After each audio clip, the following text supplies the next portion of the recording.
Hi, this is Doug with Database by Doug with a video on model building from a big picture approach that hopefully will help some data analysts and data scientists. So I had a great professor once, Professor Michael Hu at Kent State University in the marketing area, and in a doctoral level research methods class, he put this on the board and he just kept saying, "That's all I know. All I know is this function." And so this is inspired by him. And we're trying to estimate y based on x. X could be a vector, so it could be multiple values. Y could be multiple values. But basically, I'm going to try to come up with some functional form to do this estimate. Now, we get a little bit focused on this f here. And what this video is trying to do is look at all the choices that you might have to make in order to come up with a good model. So usually what we do is we assume some functional form. We got to start somewhere, so we might say we're going to assume that a neural network will work well on this, or a linear regression, or a quadratic regression, or a Bayesian decision tree, or a deep neural network. So we kind of assume this functional form to begin with. And of course, that functional form might not be perfect, or the data might have some errors in it.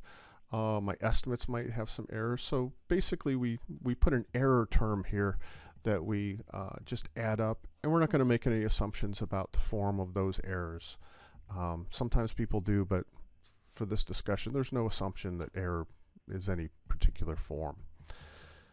So most functions have some parameters. So if a linear regression has its betas, neural networks would have weights and node biases and things like that.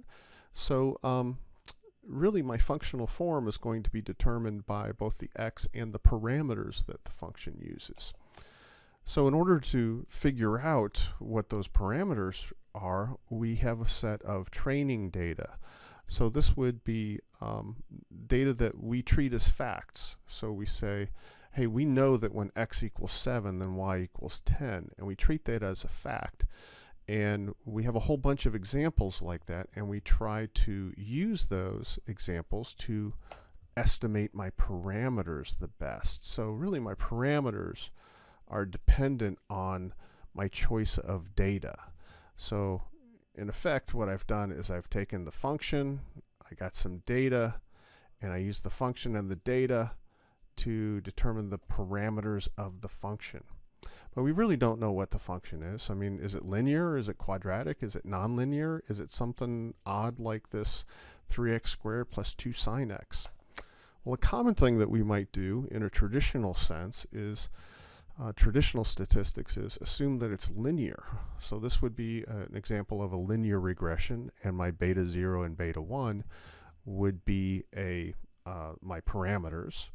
And in this case, what I'm going to try to do with this is fit a straight line through my data, even if my data is not a straight line, right?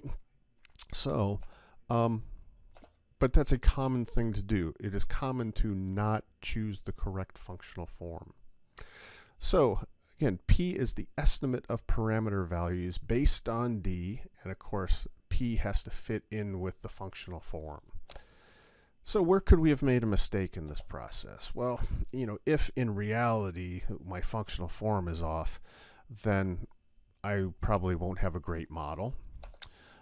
If the training data was not fully representative of reality, so maybe I've sampled the data in some poor way, maybe I have a small training set and a very complex problem, so that I really can't represent all possibilities in a small set of data.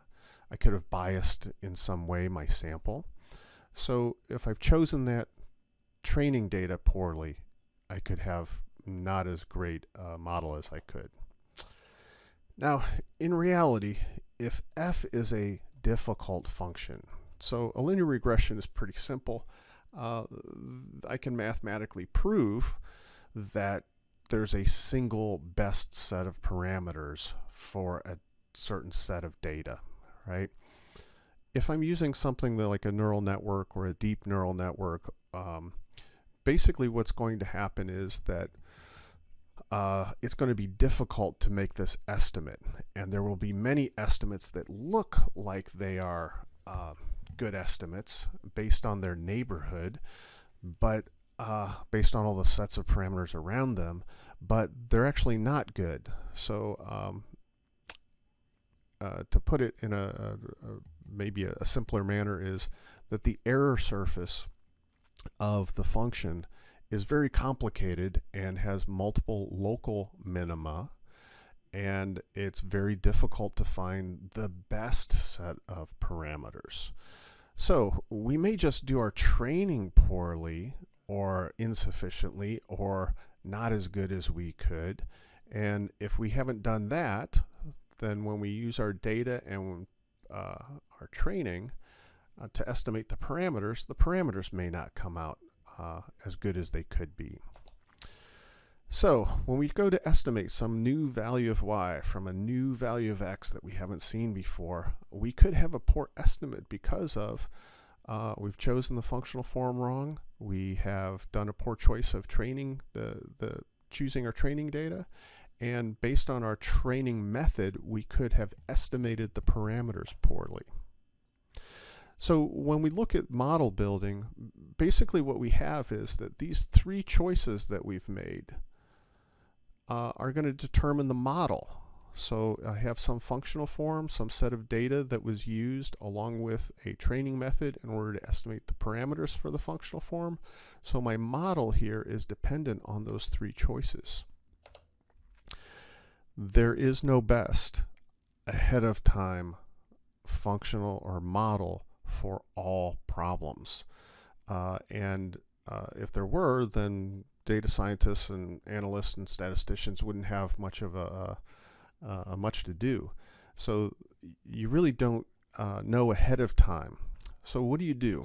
Well, the advice is to try multiple functional forms. I don't know which ones are the right ones. Some are nice and linear. They're kind of elegant, like a linear regression is always fairly elegant. It has some advantages to it. So you could try multiple training sets. So this would be the concept behind doing things like bootstrapping and resampling. Or you could just try a very large training set. And some people will try that. The downside is that you have high complexity and high computational time. You might try multiple training methods or runs. So in situations where I have a complex error surface, I could begin searching at different places in that error surface. I could try different values of momentum terms or different forms in the network, whether a convolutional form in a deep neural network or whatever, but you try multiple things. Now, how do you choose which model? Well, there's really no clear answer for that. So you need to choose, how am I going to evaluate my models that are created from this combination of functional form data and training method. This should match your goals. So if you're in a organization or a business where there's an economic goal, like profit or reduced cost or higher return on investment, then you would want to have that metric represent somehow that financial return. And some common things you might use number correct for classification, mean error, median error, so average or median error, variability. Certainly sometimes we're willing to have a consistent, not as good estimate than a estimate or a model that sometimes is really good and sometimes is really bad. So sometimes variability of the error, if I can get that very low, that's very helpful. So in short, this is what we have. We have a model. The model is determined by the functional form, the data, the training method, and the metric that you use to select the model. And there is no ahead of time best choice for any of these. There's no free lunch. You got to go through each one of them and and hopefully be able to justify and record all of the choices that were made. So if you have to repeat this, you can know how you did it the first time. Thanks for watching. If you like this video, I'll try to put some more analytics type videos out there. And thanks for watching.